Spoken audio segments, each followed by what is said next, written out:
வருங்காலத்தில் பேசுவாங்களோ. என்ன சபை மிக உயர்ந்த சபையாச்சே, கலீஃபா தொழுகு வச்சிருக்கிறாரு, பின்னாடி சொல்லியிருக்காங்க. ஒருத்தரும் எந்திரிக்கிற மாதிரியும் தெரியல, என்ன பண்ணுறதுன்னு தெரியல. உமர் ரலியல்லாஹு அன்ஹு முசல்லா விட்டு எந்திரிக்கல.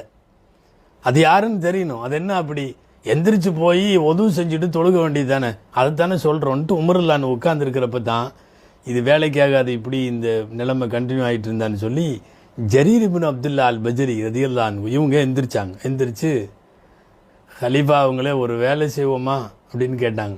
என்ன, நாங்கள் எல்லாரும் உதவி செய்கிறோம், எல்லாரும் திரும்ப தொழுதுறோம், உங்கள் மனசு சரியாயிரும், சரிதானே அப்படின்னாங்க.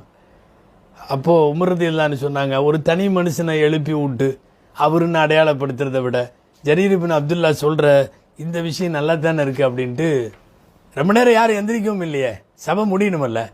ஜரீர் இப்னு அப்துல்லாவுடைய தீர்வை ஏற்றுக்கொண்டார்கள். ஏற்றுக்கொண்டு சரி